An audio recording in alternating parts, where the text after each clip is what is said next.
తెలంగాణలో జీవో 33 వివాదం మరోసారి తెరపైకొచ్చింది. గతేడాది మెడికల్ కౌన్సిలింగ్ సమయంలో తీవ్ర దుమారం రేపిన జీవో 33 అంశం ఇప్పుడు మళ్ళీ సేమ్ టైంలో వివాదాస్పదంగా మారుతోంది. పలువురు విద్యార్థులు హైకోర్టును ఆశ్రయించడంతో మధ్యంతర ఉత్తర్వులు జారీ చేసింది. ఇంతకీ ఏంటి మెడికల్ కౌన్సిల్ కు సంబంధించిన జీవో 33 వివాదం? జీవో 33 పై తెలంగాణ ప్రభుత్వ వర్షన్ ఏంటి? హోటల్ మేనేజ్మెంట్లో గ్లోబల్ కెరియర్ ప్లాన్ చేస్తున్నారా? అంతర్జాతీయ చదువు ఫారెన్ జాబ్ ఛాన్స్ కోసం ఇండియా నంబర్ 1 హోటల్ స్కూల్ IIHMలో జాయిన్ అవ్వండి. తెలంగాణలో ఎంబీబీఎస్ సీట్ల భర్తీలో స్థానికత అంశంపై హైకోర్టు కీలక తీర్పు ఇచ్చింది. రేపటితో రిజిస్ట్రేషన్ ప్రక్రియ ముగియనుండడంతో కీలక ఆదేశాలిచ్చింది. శాశ్వత నివాసం ఆధారంగా స్థానికత మంజూరు చేయాలని, కాళోజీ వర్సిటీ కౌన్సిలింగ్లో దరఖాస్తుదారులను స్థానికులుగా పరిగణించాలని హైకోర్టు స్పష్టం చేసింది. తుది తీర్పు వచ్చే వరకు ఆయా విద్యార్థులకు రిజిస్ట్రేషన్కు అవకాశం కల్పించాలని ఉత్తర్వులు జారీ చేసింది. దీనికి సంబంధించి గతేడాది ఇచ్చిన హైకోర్టు ఆర్డర్స్ ను ఫాలో కావాలని ఆదేశించింది.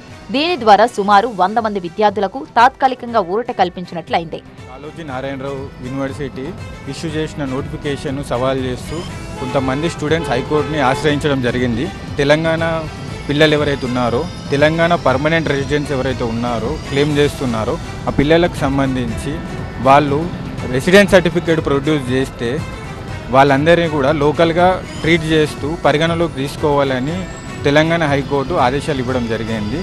GOMS 33 ద్వారా సవరణ చేసి లోకల్ క్యాండిడేట్లో కొత్తగా డెఫినేషన్ ఇవ్వడం జరిగింది. మరోవైపు హైకోర్టు మధ్యంతర ఆదేశాల నేపథ్యంలో ఎంబీబీఎస్లో స్థానికత అంశంపై తెలంగాణ అడ్వకేట్ జనరల్ సుదర్శన్ రెడ్డితో మంత్రి దామోదర రాజు నరసింహ చర్చించారు. తెలంగాణ విద్యార్థుల ప్రయోజనాలు కాపాడేలా కోర్టులో వాదనలు వినిపించాలని విజ్ఞప్తి చేశారు. సుప్రీంకోర్టులో వాదనల కోసం అవసరమైతే సీనియర్ న్యాయవాదుల సహకారం తీసుకోవాలని ఏజీకి సూచించారు. అసలేంటి జీవో 33 వివాదం? జూన్ 2024తో విభజన చట్టం అమలుకు సంబంధించిన 10 ఏళ్ల నిబంధనలు పూర్తయిపోయాయి. దాంతో ఉమ్మడి ఏపీలో అమల్లో ఉన్న నిబంధనలను తెలంగాణ ప్రభుత్వం సవరించింది. ప్రత్యేకించి మెడికల్ అడ్మిషన్లలో స్థానికతను నిర్ధారిస్తూ తెలంగాణ వైద్య ఆరోగ్య శాఖలో జీవో 33ని తీసుకొచ్చింది. ఇంటర్కు ముందు 4 ఏళ్లు ఎక్కడ చదివితే అక్కడే ఎంబీబీఎస్, BDS అడ్మిషన్స్ స్థానికతగా జీవో 33లో పేర్కొంది. నీట్ పరీక్షకు ముందు 7 ఏళ్లు తెలంగాణలోనే చదవడం, 4 ఏళ్ల పాటు తెలంగాణలో చదివినా లోకల్ అవుతారనే నిబంధనను తొలగించారు. దీంతో తెలంగాణలో పుట్టి పెరిగిన విద్యార్థులకు అడ్మిషన్స్ లో అన్యాయం జరిగే పరిస్థితి వచ్చింది. తెలంగాణ వెలుపల ఇంటర్ చదివిన వారికి మెడికల్ సీట్లలో స్థానిక కోటా వర్తించకుండా పోతోంది. ఈ క్రమంలోనే జీవో 33ని సవాల్ చేస్తూ కొందరు విద్యార్థులు గతంలోనే సుప్రీంకోర్టు, హైకోర్టులను ఆశ్రయించారు. దీనికి సంబంధించి ఆగస్టు 5న సుప్రీంకోర్టులో విచారణ జరగనుంది.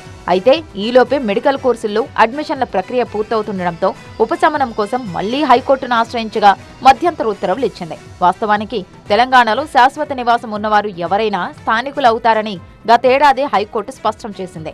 దీనికి అనుగుణంగా మళ్లీ మధ్యంతర ఉత్తర్వులు జారీ చేసింది.